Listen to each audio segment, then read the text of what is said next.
I mean, if you're a Bears fan, you're thinking forward progress. Come on. 10, 219, 219.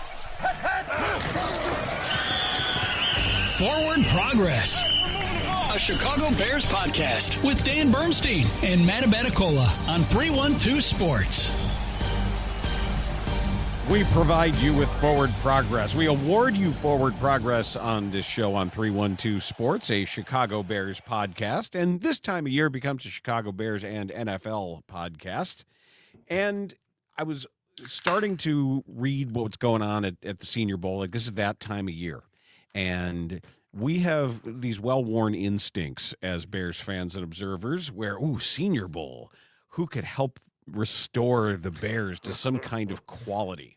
Who isn't horrible? Who could be somebody there that the Bears could find with these high draft picks? Well, now they don't have the same kind of high draft picks because they were good. The Bears made the playoffs. They won a playoff game. And now the draft, you'd think, well, it's not everything in the world of the Bears building it toward that. This will be the time for hope. They have hope. They have more than hope. They're actually good now. And we have to start talking about what it's like in this new world. And my first thought was, wait, I don't maybe have to quite think about the draft so longingly that I don't have to think, oh, good, an influx of new talent. And trying to adjust expectations to where they are in the draft and what they're going to get, but and what it's going to mean. And then I stopped myself. And I said, hold on. Kyle Monangai was a 7th-round pick. Yes, he was. Kyle Monangai was immensely important in their efforts. And also, look at all these other teams. Look at most good teams now in the league. Rookies play, rookies matter. Wasn't Burden a 3rd-round pick? Second pick. And getting Shamar Turner back this year almost is like getting a draft pick. All of a sudden, here's a 2nd-round pick who can contribute, you'd like to think, as an active, aggressive defensive tackle. So that'll be for a conversation for another time. But as much as I was thinking, well, I guess we don't have to be as excited about the draft, I then thought of the response to that. And an alternative philosophy being, no, that's not true, Bernstein. If you look at contributors, and if you look at this being increasingly a young man's game, the draft might matter more. When the difference isn't going from bad to good, what if those same rookies, anywhere in that class, undrafted free agents perhaps, who knows who it's going to be? What if there is somebody who, by the time we get into December and you're down to promoting practice squad guys, hell, we saw it in the last game of the season. You didn't know who damn Jordan McFadden was. Guys will matter late in the year when you're playing for things that are important. And next year's rookie class, if the Bears win the Super Bowl next year, I guarantee you there will be rookies who will matter, who will be contributing to that effort. Yeah, and I'm glad that you went through this thought process, this exercise for yourself and how it shifted, the perspective and the thought shifted, because your initial thought through it, I was like, all right, well, that's not quite right because that's not where the Bears are right now. And that's not what the Bears have. So I'm glad to see the shift through it because I think this draft is more important than any draft where the Bears are trying to rebuild or let's see what we can find. Because you're right there. You're right there with the possibility of adding to the already young talent and Caleb Williams being a 3rd-year quarterback and a 2nd-year quarterback in Ben Johnson's system. Luther Burden having a year under. Roma Dunze coming off a disappointing year being a 3rd-year receiver. Colson Loveland being one of the brightest, youngest tight ends in the league and what he's going to project to in his 2nd year. The guys you can add are going to help you win games, and that's why I think it's more valuable. And when you have the coaching staff in place that has the ability to develop NFL talent, what they draft is so important because these aren't guys that I've always said, I mean, if you have a top 10 pick, they better start and impact your season that year, period. if you have a first-round pick, that first-round pick should impact your season that year. It may not be at the start, but it should. Now, with the coaching staff in place to develop young talent, where they draft, whether it's first, second, third, or seventh, they can have an impact on what you do this year. Well, doesn't it all lead back to trust? Doesn't it all lead back to, well, we hope some of these, it used to be, we hope some of the talent of these draft picks is enough to overcome the incompetence of the people running the Bears. We hope that some of these people can rise above everything because they're so good that eventually they'll figure out where to play them and they'll just be good. And now it's the opposite, where now we think, ooh, this regime, Ben Johnson, gets to pass judgment on all of these players and select. And he gets to select. And it's still all based on that level of trust. That the difference it makes, it's like flipping a switch. It's like instead of, well, Ryan Poles will bring in a class of guys and hand it downward and say, here's what you have. Please, please, please use this to make everything better. But now that they've fixed that, now that they have a coach and a staff that you trust, that isn't just them talking out of their ass about what they're going to do, that we've seen it and say, okay, now it's like they're picking. They can say, we need this, we need this, we need this. We still need somebody who can do this. And we've inverted the way we look at it now, that it's much more exciting to know who's doing it and that they know why they're doing certain things. Absolutely. And what I love about it too, with Ben Johnson at the helm, not only looking at how they can impact the position that they played in college or what they project to in the future or in the NFL, what are they going to do where a guy can play multiple positions? Like this whole idea of this versatility of what guys can do. Yeah, he can do this, but he can also do this. Mm-hmm. You know, I look at it, I love it how they understand a guy's talent, because before it was, let's draft a guy who has a really high ceiling, and he's a guy that we're going to develop. He's a developmental guy.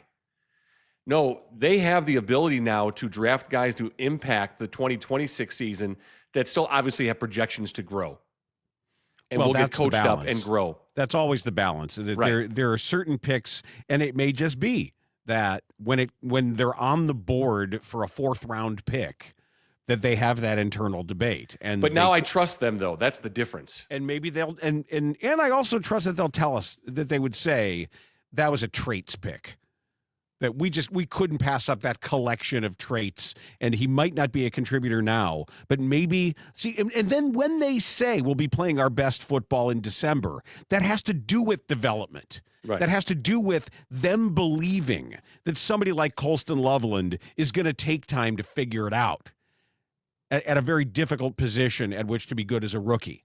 That we trust that they say, he might be on the practice squad, but we think that this guy can play right guard, or if needed, or the versatility comes in out of necessity. Mm-hmm. The versatility comes in not because you have to pick a position, you have to be right about the position, but maybe you say, yeah, he's a pretty good zone corner, but boy, if we need a safety, we in a week we can have this guy as a playable box safety.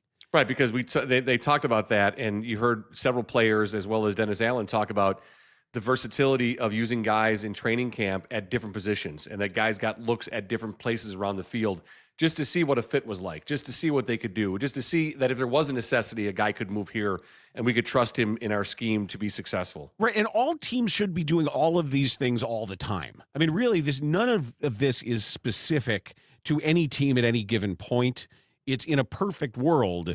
That's what a draft is all of this. But we've never had a reason to believe that the Bears were good at any of it, let alone all of it. Right. No, you're right that most teams or all teams should be doing this. I don't think all teams have the ability with the people in charge to do this. And I'm sure there are teams that have been doing this for years. They're not reinventing the wheel. It's new to us. You're correct. It's new to us. And it's really fun to be able to go into an offseason and a draft with a different perspective as a Bears fan, with not doom and gloom, and then eventually turns into, oh my God, let's hope and hope and hope. Now it's like, all right, what do we do to add to the talent we have to get even better than we were last year. And this, unfortunately, gets me back to the lost year of asking Eberflus to return and what that meant to everything, not just the performance of the team on the field that year, but how many guys that were in camp that had bad coaches looking at them and bad coaches evaluating them and bad coaches deploying them. How many guys did they miss on, or did they not get enough out of? Well, it's an interesting question. I'll say two things on it. Number one, stop your brain from doing that, because let's just end it with, if we don't have Matt Eberflus, we probably don't have Ben Johnson.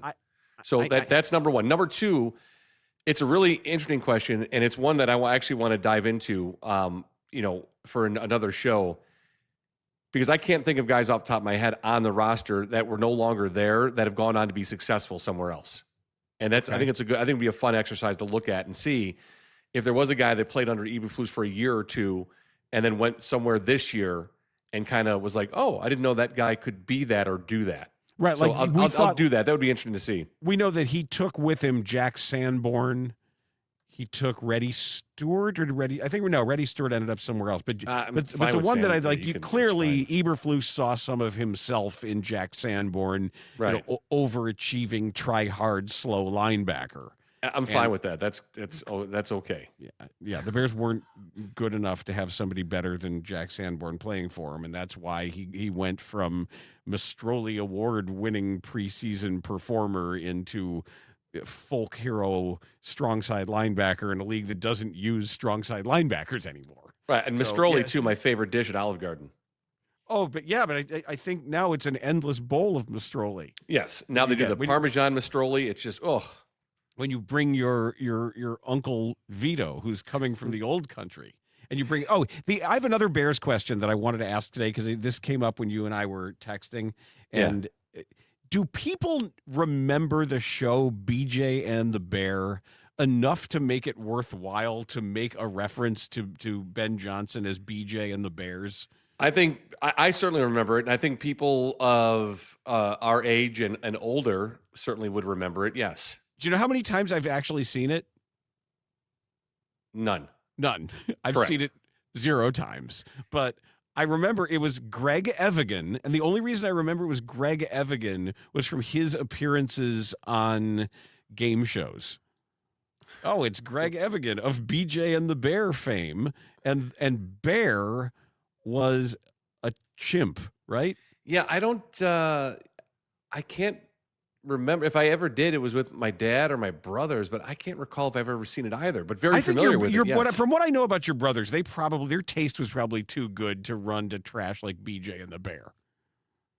But I just don't think it's such a niche reference that it's not worth making jokes about. Because I can't believe it.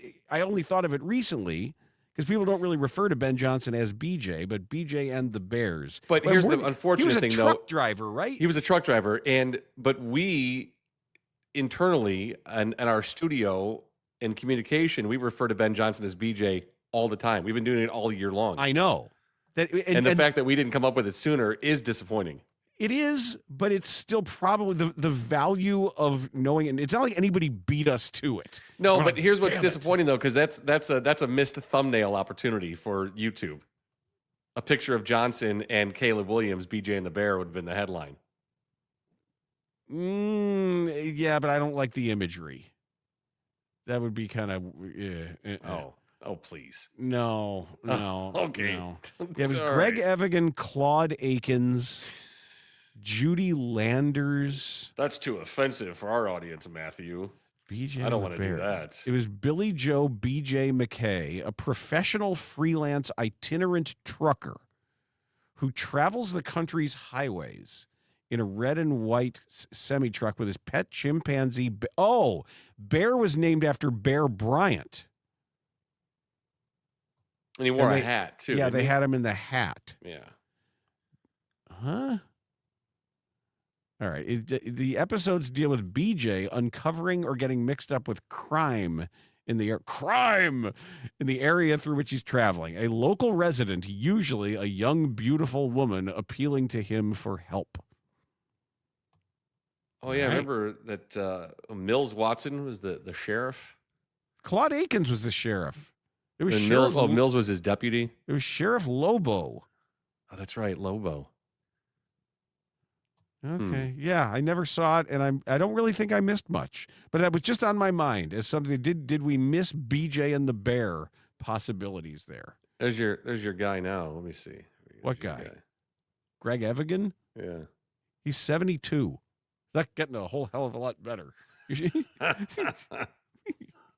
should have him on From the 50. See how he's doing. Okay. Thank you. At some point when you do From the 70, if he's still alive. Oh, okay. When he'll be when he's in his early 90s. Yeah, he'll be I'll do awesome. that. He'll be great. BJ, all right. He's Yeah, not- no, he didn't I'm do disappointed much. that we didn't think of that sooner. Yeah, too bad. And I would 100% would have made a thumbnail picture out of that. With the I hat. don't like the image of that. Okay. I don't know. Get over it, Grandpa. No, I don't. I think I might have a problem with that.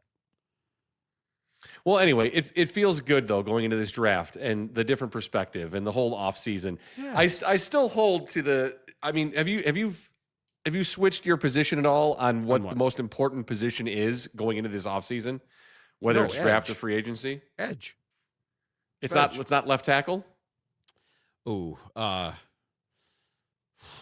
Because for me, it's left tackle. Left tackle is the most important thing to address this offseason. they showed that they can get through a season without their left tackle being like good. Yeah, they did, but I'd rather not do that again. I'd rather not do that again and hope that my center guard stay completely healthy and play 99% to 100% of the snaps, and my right tackle misses only one game with an elbow issue. Ideally, what I would like is a solid, unspectacular free agent that doesn't cost a ridiculous amount of money. Like what they did with John Tate. What they thought they were doing with Blake Brockermeyer. He was Like good, John Tate. John Tate was really good. Yeah, and he was didn't really good. and he didn't cost a ton. You know, they went to a Super Bowl. They bought both tackles. They bought Fred Miller and John Tate.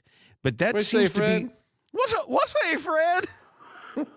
I think that is a perfect spot to trust your professional scouts. Yeah.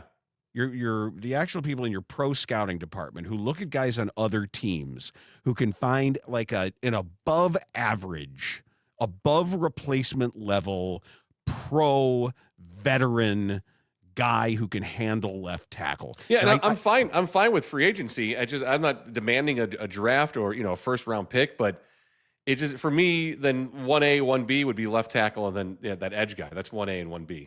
Like you have to address that in a significant way. It has to be done. Yes, but I mean, I do think that getting Dio Dengbo back is great, but he's a rotational guy. Yeah, I think you have several, and we'll see what Austin Booker how he continues to develop. But you have several number 2 guys. You need a number 1 guy. You know what's funny though? Guess who's listed as the number 3 available free agent tackle? Oh, it's a former Bear. It's a current Bear. Oh, who? Braxton Jones. Oh, Braxton Jones is listed as the number 3 available offensive tackle. but I mean, hasn't that ship sailed for the Bears? I mean, didn't they Yeah. tell you enough? Yes, the whole grass is greener thing. Well, then that doesn't really bode well then for free agency, does it? And Who's I'm 1 looking and 2? I'm looking at these names. No, it does not bode well. Rasheed Walker of the Packers Okay. is listed as number 1, and Jermaine Elueminor of the Giants. Okay. Is that a clear bright spot among the Giants' offensive line, 5th in PFF pass blocking? But they care about run blocking almost more than that, don't they? They do. I mean, Seems like it. yeah. Well, okay. Just All right, interesting stuff. I have a couple of follow-ups for you too from yesterday's stories that we had. oh, good. Here on Forward Progress. There's more on the Bill Belichick Hall of Fame stuff. We saw all of the people that were so upset and angry that he didn't get in. We heard from Tom Brady, who was doing a show in Seattle Sports Talk out there for the Super Bowl, and out in that area. He was on a Seattle show, not in Seattle, but how upset he was and just couldn't believe it. And hearing from people who actually voted though for the Hall of Fame, a couple people wrote some articles, a couple people did some interviews about it. And the overwhelming thing that I've heard is that and we said this yesterday, that Bill Belichick is a victim of a flawed system right now, if you want to say that. And victim's too strong. Sorry for doing that. But it was the consequences of a flawed system. Bill Belichick didn't get in. He should have been a first ballot Hall of Famer. There's no argument to that. But the system doesn't allow the voters to do that. And the fact that several of them said there were guys that were going to get squeezed out by time that we thought deserved to be in the Hall of Fame, and we could only vote for a certain number. Mm-hmm. Knowing that, and I said this yesterday, that I think people put their vote aside for Belichick, knowing that there wouldn't be 11 people not to vote for Bill Belichick. Yeah, that was in that Mike Sando stuff that we read, that it made sense. We're like, hey, Belichick's getting in no matter what, that I've got a more pressing responsibility now to acknowledge some of the senior guys. Well, yeah, and to advocate for some people who aren't going to get multiple chances. Right, but to hear from people who had actual votes talk about that. And it was interesting, I thought, too, to hear that the longest debate on anyone eligible for the Hall of Fame was Bill Belichick. That the most amount of time spent discussing was on Bill Belichick, which is contrarian to, oh, he's a guaranteed first ballot Hall of Famer. Then why are you discussing it? What are they discussing? If the cheating stuff, the Spygate wasn't really an issue, oh no, we didn't hold that as a grudge against him, then what were you discussing? What were you debating? Like, what is their debate for nearly an hour, which was the longest amount of time spent on any one individual? We'll find out eventually, right? That'll who knows? Maybe not. So no, a quick follow up there. Again, is it wrong that he's not a first ballot Hall of Fame? I think it is. Is it something that they're going to have to address the way the system goes? I think they should. If they don't, I don't care. I'm not going to lose sleep over it. I'm going to hold to exactly what I said yesterday. The entire thing is hilarious and completely appropriate for Bill Belichick. All right, then there was some follow-up, too, on the Denver, Bo Nix, Sean Payton stuff. I don't know if you heard Bo Nix gave an interview not very happy at all about what Sean Payton said. Ooh. That he shouldn't have been addressing the number of surgeries I've had because he doesn't know. Did he give a number? He didn't. He didn't give a number. He didn't clear it up. He also said that this wasn't a predisposed thing. So there was no pre-existing condition that caused any sort of structural issue. Yes, he said this is not a predisposed issue. I'm going to be out 4 to 6 weeks, back to good as normal. When this is not going to prohibit me from moving forward in the offseason. Well, those are different things. They are different things. That it may just be that this fixes it forever, and it also was something that could have been a chronic problem. But he said those words, though, that it was not a predisposed thing, predisposed issue. He said that. So, and clearly the thing that came out the most clear was his anger about Sean Payton talking about his health. That's between you and your coach, young man. Shouldn't have done that. He shouldn't talk about the number of surgeries because he doesn't know. Well, your scouts better have known. Somebody better have known within the organization. Or was this hidden from everybody? Was this a part of his injury history that simply did not come out before the draft?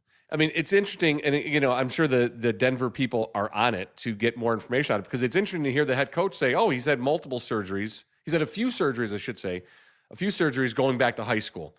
Oh, he shouldn't talk about the number of surgeries I've had because he doesn't know, which I would have preferred him to say, I've had this, this, and this. Right. What so he for him doesn't know for him to not do that makes it worse. Makes it worse. Correct. Yeah, because now I'm imagining, wow, how many are there then? Right. If you're that mad and there's that many, how many? Or like if it wasn't a few, was it half a dozen? And now we want to know everything. Because clearly, if it wasn't a few, Dan, you would come out and say, I haven't had a few surgeries. This is my second one I've had. You would address that. Maybe it has nothing to do with football. Were you born with it? Did something have to be corrected early in your life? Yeah. But it's interesting to see the path the Broncos were on as the number 1 seed in the AFC, they lose that game because your quarterback goes down in the divisional round. Your backup comes in, you get the blizzard game, and then just how things have changed in Denver from what the path they were on to where it is now with your coach and your quarterback. You're almost wait, is he's not the old, is Bo Nix the older? Is he now? He's not the who's the guy, the quarterback we were talking about that is older? Is that Bo Nix? Oh, it is. So that is him. That will be 26 at the end of next month. Yes. So now your quarterback and your head coach are having some issues in your offseason where that's starting off with a rehab assignment for your quarterback who broke his ankle, who may or may not have had a predisposed condition. Ultimately, let's just find out. Like that would be the best thing, is somehow in this process you say, look, this is the 4th surgery, this is the 5th surgery, either it's fixed or it's not fixed. Here's what the range of possibilities is for the remainder of his career. We may not know that, but certainly if you're the Broncos and you didn't know it before, you better figure it out now. Yeah, and find out why we didn't know. That's a significant issue. All right, so some other hirings, too, around the league. I don't know if you saw these minor things. The Jets hired a new defensive coordinator. Okay. They took a guy from Miami. Now, he's going to be a guy there because Aaron Glenn calls the plays. And it's a guy who has no play calling experience. Brian, it's Duker. Would you Ducker or Duker? Duker. So he comes from Miami, is their DC. And then the Chargers hired Chris O'Leary from Western Michigan as their defense coordinator. Chris O'Leary from Western Michigan. And apparently the Jets are looking at Frank Reich. Did you see this? I did not. Are they really? Yeah. They've got to hire an offensive coordinator because Tanner Engstrand is out. And apparently nothing is Aaron Glenn's fault, at least as far as the ownership believes there, or they don't want to admit that they made a mistake with their head coach, but they're changing absolutely everything else except their head coach. I wonder what he's done to earn this kind of trust already, that you're allowing a guy after 1 year to fire his entire staff and hire a new one. Yeah. What is he, how has he so convinced the owner's grandchildren that he's the guy for this job? I don't know. He's done something, though. He's done something. So good for him. And another name that I'm surprised about, because he interviewed for 3 head coaching positions, which have since been filled, but Chris Shula from the Rams, the defensive coordinator. I thought he would, and he got some looks, but I think he interviewed with Baltimore, interviewed with Miami. What I read was there was a dispute about his performance in his interview with the Steelers. Okay, so that's what I was going to ask about, if you'd heard anything about how he interviewed, if his interview went. What apparently Andrew Filipponi reported that Shula bombed that interview. Okay, that's what I was wondering. And then others have since pushed back and saying it's not true. I don't know. I am not judging. I don't know the people involved. I just know that there was one report that went very hard and said that he bombed the interview. And there were others who saying, well, look, he had to take 3 hours out of his day in the middle of preparing for a playoff game, that it wasn't fair. It was kind of like the day that the Bears interviewed Russ Grimm. And oh my God. And remember, I came out we were making fun of him all day for saying McClaskey family and showing up in that ugly sweater instead of putting a suit on. The McClaskey family. Yeah, who was it who got mad at? Oh, it was Covert. It was Jimbo Covert who got mad at Terry and me. Oh, I don't remember him getting mad for ripping his guy Russ Grimm and saying, well, he was that's just who he is, or you can't get so mad at somebody who maybe didn't speak all that well on one day. I'm like, no, you can't. It's an interview. It was the most important interview of his life, and he didn't properly say the names of the owners. Right, you got to say the owner's last name correct. And he looked like a guy who was sleeping in a Greyhound station. Maybe the Bears brought him in on a bus. Who knows? I don't know, but it was. Yeah, I remember that. I remember Covert being mad because we were busted on his guy. But it happens, and you hope that people get enough chances that they can redeem themselves from such things. But there was at least one report that was the issue with Chris Shula. You notice this list, huh? I'm always making lists. I make lists all the time. All right, I got a list for you. Okay. This is a Don't we fun do one. this tomorrow? Yeah. Well, tomorrow for DBU, we're going to do so in honor of the Bill Belichick non-Hall of Fame induction, Okay. we're going to look at the current members of the Football Hall of Fame, the Pro Football Hall of Fame, and you and I are going to select our 10 favorite players that are currently in the Football Hall of Fame. So our top 10 Hall of Fame players. Just our favorites. Our favorites. Of among those who actually are in the actual Pro Football Hall of Fame. Looking at players only, our 10 favorite players currently in the Football Hall of Fame. All right, so it can be Bears, non-Bears, doesn't matter. Anybody at. You got to get a list 1 through 10, and we're going to do no honorable mentions. It's 1 through 10. And your reasons why these are your 10 favorite currently in the Hall of Fame. No honorable mentions? No. Oh, this is going to be hard. Yeah, it's going to be really hard. But here's my list, though, for you today. Okay. You notice this list, huh? I'm always making lists. I make lists all the time. All right, so this comes from Bill Barnwell at ESPN. All right. And I thought the headline caught my eye. Thought it was interesting and weird.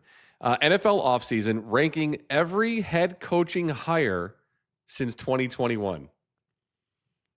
Why? I don't know. Dude, I saw the headline, and the first thing I said at my computer out loud, why? That's what I said. I said, why? I'm having coffee this morning. I'm on my laptop, and I was like, but why? If an editor comes to you, here's what I want you to do. We're going to beat all our competitors to the punch. Go back to, I don't know, 5 years ago and rank every hire. Okay. And wait, let's see. Sure. Let me get this right. Guess how many that they list? Since 2021, I don't know, 50. You would think a good number like that would work, right? Yeah. No. Not this article. This list is the top, where do we get to the bottom? The top 37. Of course, as one does. Give me the top 37 since 2021, and I need a stat. Why? I don't know. So here's what I'm going to do. I'm not going to give you all 37. I'm going to give you the top 10. First, I want to see if you think you can guess any of the top 10. Oh, God. And this was written when? This is just this week. So just this week. So looking at the coaching hires since 2021, I'm not going to ask you to give me the top 37, Dan.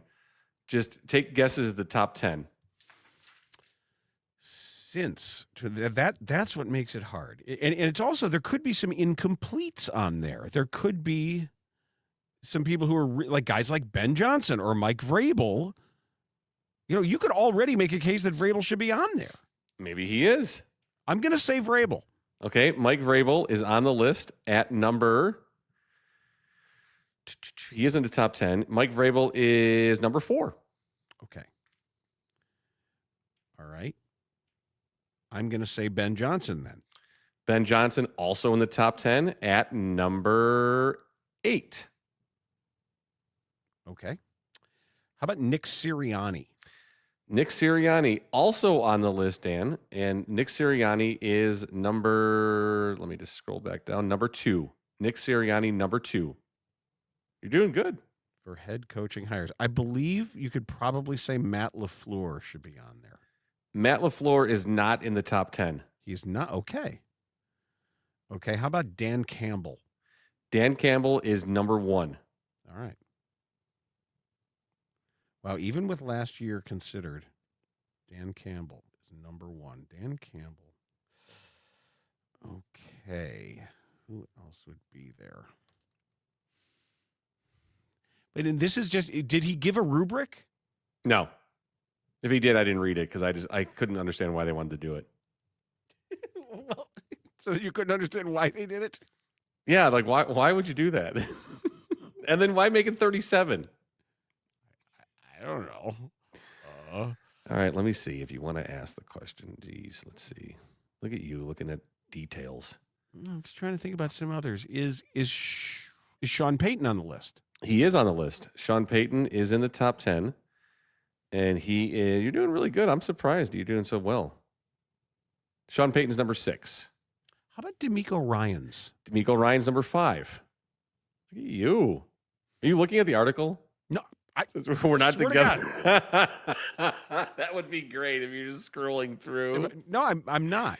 If you're like, man, let me take a stab at 11 through 37 also. Is Mike McDonald on there? Mike McDonald is... Where's Mike McDonald? Not on the list. Okay. That's really interesting to me that he's not. Huh. Okay. Well, I think I'm out. Oh no, I'm sorry. Mike McDonald. Yes, he's number 3. Okay, good. Sorry, my bad. Yeah. Okay, good. All right. Well, then I think I got most of them. Yeah. So number 1. So this is their top 37 coaching hires since 2001. Dan Campbell is 1. Number 2, Nick Sirianni. Number 3, Mike McDonald. Mm-hmm. Number 4 is Mike Vrabel. Number 5 is D'Amico Ryans. Number 6, Sean Payton. 7, Kevin O'Connell. Okay. Number 8, Ben Johnson. Number 9 is Jim Harbaugh. And number 10 is Dan Quinn of the Washington Commanders. Yeah, that's kind of sketchy, I think. Yeah, I mean, if you were going to put guys, this first-year guys, with maybe, as you properly said, incomplete, I would have put Liam Cohen ahead of Dan Quinn. Liam Cohen, number 11. It's just like I say, it's a weird thing to decide to do that. And now we've got guys who are already on to second jobs despite being hired relatively recently. When you're talking about last 5 years, Kevin Stefanski already moving on somewhere, and everybody, Todd Bowles is. No, I just thought it was funny, and I'd like that your in. initial reaction was why, because that's the exact same thing I said. But you know what I do. It's that love time lists. of year, and this is, you know what? It's the fault of this Super Bowl matchup, is what it is.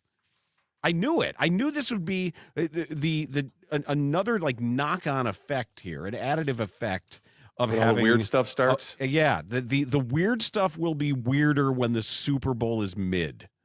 But hey, when all else fails, all you got to do is this list. Huh? I'm always making lists. I make lists all the time. So our lists are fun and creative. I got a lot of work to do this afternoon. If there's going to be, I'm going to be, arguing with myself if there's going to be no honorable mentions.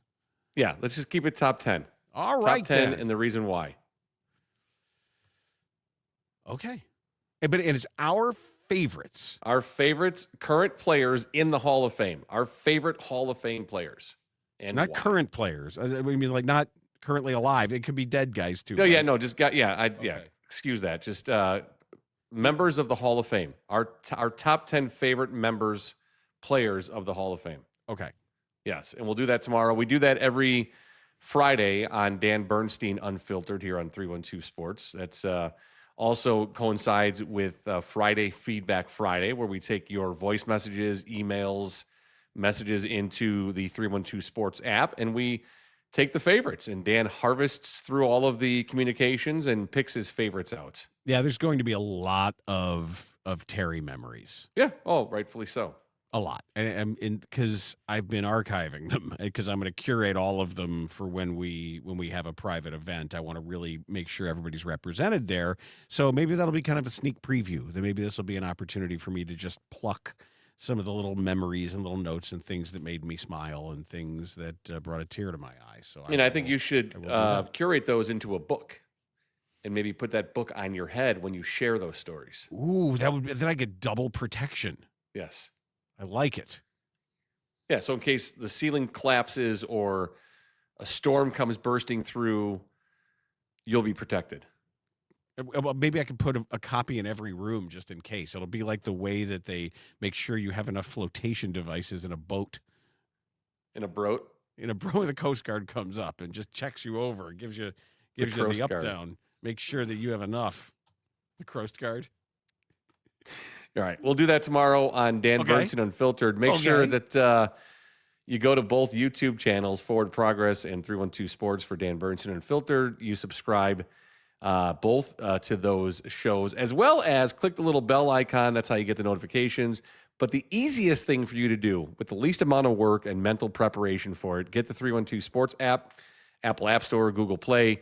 You get the notifications right there. You can listen to all of the shows on 312 Sports, Forward Progress, Dan Bernstein Unfiltered, Organizations Win Championships, and From the 50.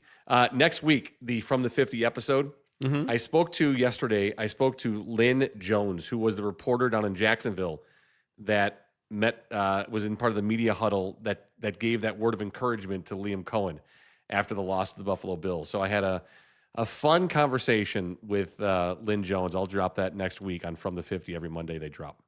Cool. She was a trip, dude. You told me. Absolute trip. Yes. Like how so? Just, man, she is a ball of energy, and man, you just got to let her go. There really wasn't much. It was great. It was really good. All right, good. Really good. All right. So, hey, if you haven't done it yet, get the 312 Sports app because there's lots of fun stuff in there for you to win as well, too. Restaurant deals, and we have concert tickets going on. But make sure you get the 312 Sports app, Apple App Store, Google Play. He's Bernstein. I'm Abaticola. This is Forward Progress right here on 312 Sports. Forward Progress has stopped. 10, 219, 219. Forward Progress, a Chicago Bears podcast with Dan Bernstein and Matt Abaticola on 312 Sports.